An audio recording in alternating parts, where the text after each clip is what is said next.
We're standing outside Turlington Hall by the potato statue, a symbol many students have come to see as iconic of Turlington itself. And much like the potato statue, Turlington as a building is rather odd.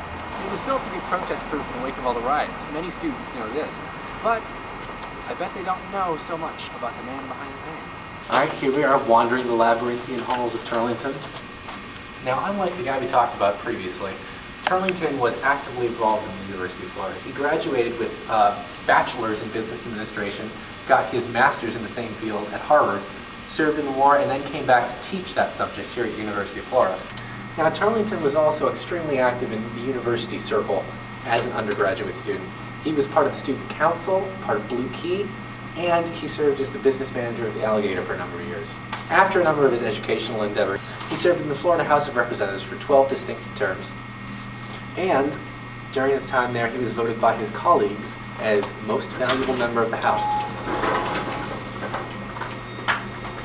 Turlington was then elected 3 times, starting in 1974, as Commissioner of Education. In this position, he advocated and emphasized improvement in reading, writing, computation, and basic literacy.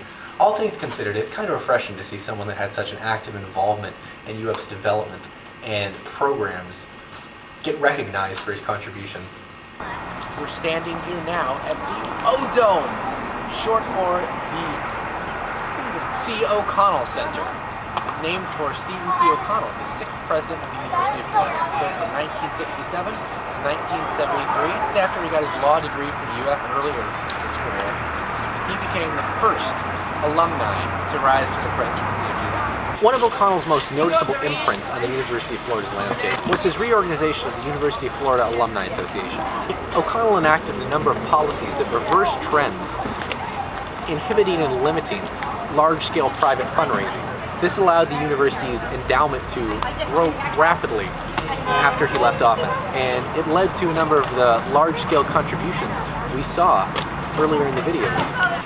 O'Connell did serve on the Florida Supreme Court before being appointed president of the university.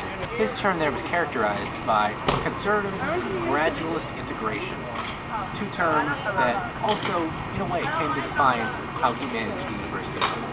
Now, when he took the reins of UF in 1967, the student-led protest movement was at an all-time high. As we learned through our extensive study of the Berkeley protests in Joe Freeman's book and Clark Kerr's response. Now, because of the student protests sweeping the nation, student-faculty relations were very strained when O'Connell took office. In his defense, he did cancel classes after the Kent State shooting. It was one of the first times classes had been canceled in a very, very, very long time.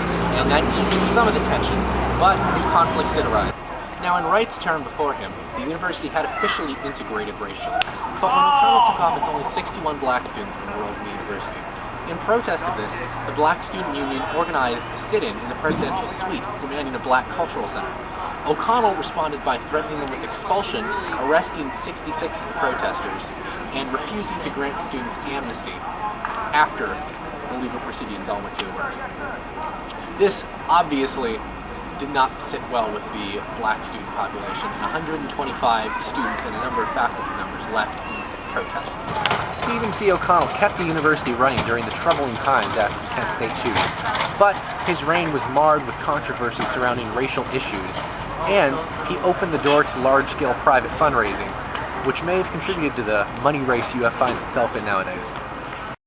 Alright, now we're arriving at our last stop on the tour here, but before we go into the details, I thought we'd spend a little time gauging public opinion and seeing what people already know about this individual. Do you know who Ben Hill Griffin is? I don't. Who is Ben Hill Griffin? Stadium. That's all right. Stadium guy. Do you guys know who Ben Hill Griffin is? The stadium's named after Now, as we've seen, many people know about Ben Hill Griffin's association with the football stadium here, but few people really know about the individual. Ben Hill Griffin, as it turns out, was a citrus tycoon. He did attend University of Florida for 3 years, but he left without earning a degree, and that's pretty much the limit of his involvement with UF. After he made his fortune in the orange grove industry, Ben Hill Griffin spent a lot of his time doing philanthropic work. He donated well over $20 million back to the University of Florida, specifically in the athletic program department. And in return, the university decided to name Florida Stadium after him in 1989. I think after closer inspection, UF's naming of the stadium, Ben Hill Griffin Stadium, directly illustrates UF's elevation of financial contributions over academic ones. This is a disturbing trend that I think we've seen crop up in other areas over the course of the semester, and I think we would do well in combating it in coming years. After reflecting on everything I learned over the course of the semester in the university, I think this discovery about Ben Hill Griffin is probably the most startling. When you stop and think about it, naming Florida's most iconic building after someone so comparatively disconnected with the University of Florida and its educational programs reveals a great deal about University of Florida's value system. And that concludes my UF Historical Figures tour. I hope you found it informative. I thought it was pretty telling about some of UF's preferences over the years, and just generally interesting to see some of the oftentimes conflicting and inflammatory positions these individuals we come to revere have held. If there's one lesson I can take away from this, I think it would be that history can always help us better understand the present. When you go through and you chronicle things out this way, you can see some of the trends we've discussed in the university start emerging. The privatization of fundraising, the valuation of money over knowledge, things like that. These patterns start forming. Once you understand these patterns, you can start working to reverse them. So, if anybody else, aside from our professor, who's already doing a great deal on this front, sees this video, I would strongly encourage you to join in the fight and work on bringing education back to the center of the university in any way you can. Thanks for your time.